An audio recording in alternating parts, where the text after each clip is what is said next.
Hay momentos en la historia que, bueno, se pierden en la letra chica. Eventos que fueron cruciales, pero que por alguna razón quedaron a un costado.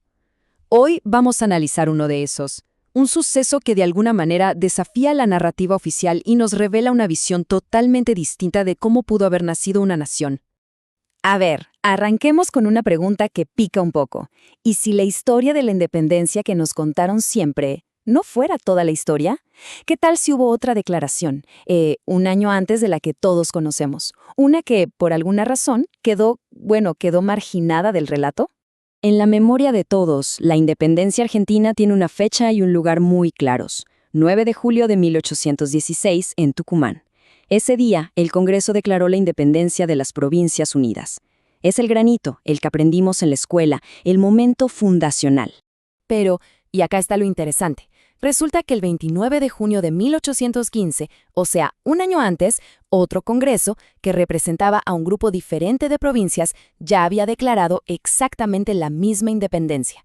Se lo conoce como el Congreso de Oriente, y su historia saca a la luz una división profundísima en el corazón mismo de la revolución. Para poder entender el misterio de este Congreso olvidado, primero tenemos que entender la fractura, la grieta ideológica que se abrió justo después de la Revolución de Mayo de 1810. No había una sola visión, había dos, y eran totalmente opuestas, sobre cómo organizar el nuevo Estado. Por un lado, teníamos la propuesta de Buenos Aires con su método unilateral, o sea, un poder central fuerte que impone su visión y sus reglas a todos los demás. Y por el otro lado, estaba la idea de José Gervasio Artigas y su método contractual. Esto era todo lo contrario. La nación debía ser un pacto voluntario entre provincias que eran soberanas e iguales. Eran, literalmente, dos futuros posibles que chocaban de frente. La cronología acá es fundamental para entender cómo se llegó a esta situación. El punto de quiebre, el momento en que ya no hubo vuelta atrás, fue en 1813. La asamblea que se reunió en Buenos Aires rechazó a los diputados enviados por Artigas. Esa exclusión fue la gota que derramó el vaso, la chispa que llevó directamente a que los pueblos libres dijeran, bueno, entonces hacemos nuestro propio Congreso, en 1815. Bien, ahora sí, metámonos de lleno en el corazón de esta historia, el Congreso de Oriente, que también se lo conoce como el Congreso de los Pueblos Libres.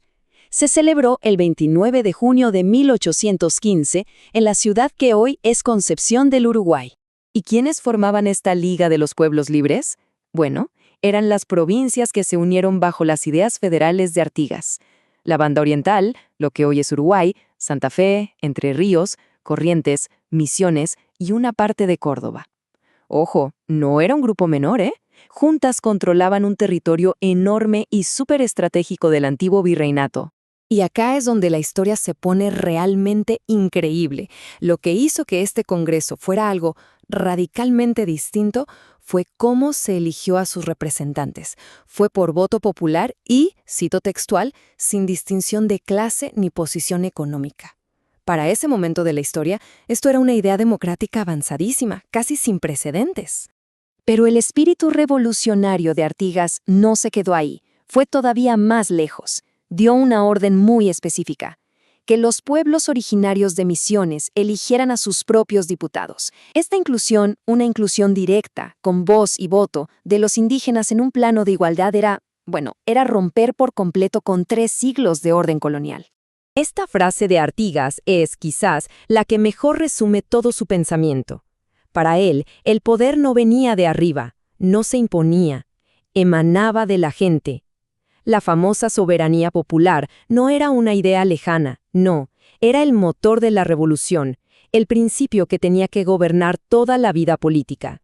La base de este Congreso estaba en las famosas Instrucciones de Artigas, que eran mucho más que un simple papel. Eran un verdadero plan de país. Pedían independencia, sí, pero independencia absoluta, no solo de España, sino de cualquier poder extranjero. Proponían una república federal y un punto que era central. La capital tenía que estar fuera de Buenos Aires, para que hubiera un equilibrio de poder real. Y el proyecto de Artigas no era solo político, iba directo a lo social. Su reglamento de tierras de 1815 Es considerado la primera reforma agraria de América Latina. El objetivo: repartir las tierras de los malos europeos y peores americanos entre la gente más necesitada. Negros libres, indígenas, criollos pobres, viudas. Una verdadera revolución social, con todas las letras. Todo esto nos lleva a la gran pregunta. Si este Congreso fue tan importante, tan avanzado para su época, ¿por qué casi nadie lo conoce? ¿Por qué no se estudia? Y la respuesta, como pasa tantas veces en la historia, está en la política y en quién tuvo el poder para contar el cuento. La reacción de Buenos Aires fue inmediata. El Congreso de los Pueblos Libres mandó una delegación para dialogar. ¿Y qué pasó? Los despreciaron. Los ignoraron por completo y los dejaron confinados en un barco en el puerto. Era repetir el mismo gesto de rechazo de 1813. Una señal clarísima de que no había ninguna intención de negociar. Y acá está la clave para entender el olvido. Ya se sabe, la historia la escriben los que ganan.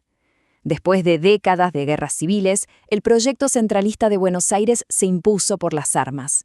Y la historia oficial, la que se construyó después, se dedicó a decir que el federalismo era anarquía, era el caos, y a reducir la importancia del Congreso de 1815 hasta casi borrarlo del mapa. Pero la historia a veces tiene unas ironías increíbles. Se pueden ganar batallas, se puede intentar reescribir el pasado, pero es mucho, mucho más difícil matar una idea. Y aunque Artigas fue derrotado militarmente y su Congreso silenciado, su proyecto terminó siendo mucho más fuerte de lo que sus enemigos imaginaron. Recordemos un segundo el concepto central de Artigas: los pactos preexistentes. Su idea era que una nación no nace por un decreto desde una capital. No. Se construye con un acuerdo voluntario entre partes que son iguales y que ya existen, que son soberanas, las provincias. Esa era la pura esencia de su método. Ahora, peguemos un salto en el tiempo. Pasaron casi 40 años de guerras, de caos, y ahora estamos en 1853. Las provincias por fin se reúnen para crear una constitución nacional que le ponga un punto final a tantos enfrentamientos. Y acá, atención, porque viene el giro final que lo cambia todo. Las primeras palabras del preámbulo de esa Constitución dicen que se sanciona en cumplimiento de pactos preexistentes. Exactamente la idea de Artigas. La visión del derrotado, del olvidado, se terminó convirtiendo en la piedra fundamental del documento que fundó la Argentina moderna. La historia del Congreso de 1815 nos deja pensando, ¿no? Nos recuerda que una derrota militar no siempre es el fin de una idea. Y nos deja con esta pregunta. ¿Cuántas de las ideas que hoy damos por hechas, que son la base de todo, fueron primero derrotadas, silenciadas y olvidadas antes de volver a nacer para, al final, definir el futuro?